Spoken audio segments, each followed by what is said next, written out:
Imagine walking down the school hallway, the echo of your footsteps swallowed by laughter that isn't yours. Everyone's eyes lock on you, not in admiration, but like vultures circling something weak. Then, out of nowhere, they rip the jacket right off your back. Your heart slams against your ribs, and the heat of humiliation burns your skin. For most people, this would be the moment they run away, but for Claire, it was the moment she stood her ground. What happened next turned the whole school upside down, and left even her bullies silent. Claire Sanderson had always been the kind of girl people noticed, but not in the way she wanted. She was captain of the cheerleading squad, yes, but she wasn't the perfect, glitter-smiling stereotype people imagined. Her mom worked 2 jobs, her dad had walked out years ago. Every stitch of her uniform and every cheer camp she attended came from her own effort, fundraisers, part-time shifts, and the occasional hand-me-down from older teammates. That jacket, bright crimson with white embroidered letters, wasn't just part of her uniform. It was her badge of perseverance. She'd earned it after 3 years of tryouts, rejections, and finally a hard-fought win. Wearing it meant she belonged, even when self-doubt whispered otherwise.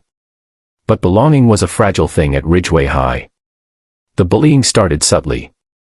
Snide comments about her thrift store sneakers. A joking shove in the hallway. Claire shrugged it off, cheerleaders weren't supposed to look weak. Yet every day, the circle of jeers tightened.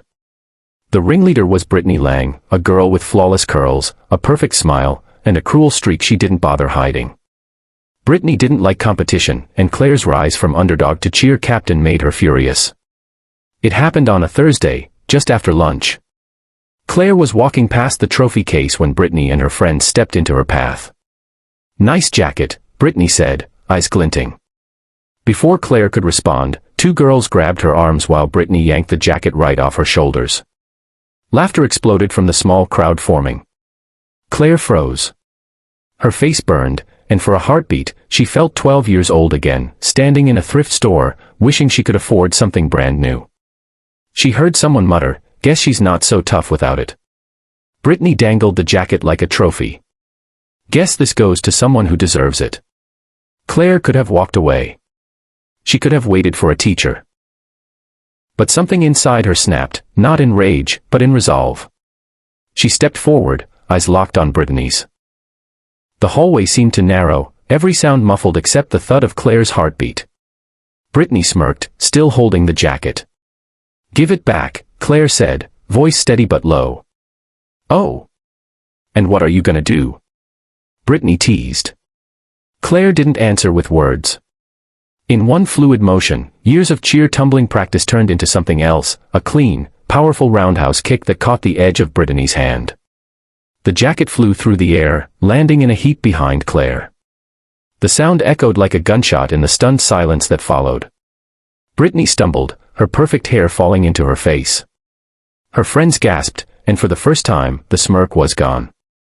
Claire bent down, picked up her jacket, and slid it back over her shoulders. "I don't need you to like me," she said, her voice steady, "but you will respect me." Then she walked away, the crowd parting like a wave. Word of what happened spread faster than any pep rally rumor. Teachers called her to the office, expecting to scold her, but the principal, who had seen the security footage, gave her only a quiet warning about not solving problems with kicks. Outside the office, a freshman girl Claire barely knew whispered, "Thank you."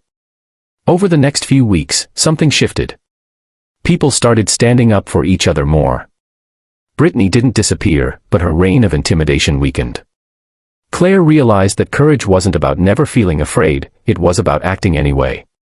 She hadn't just defended a jacket, she'd defended her dignity.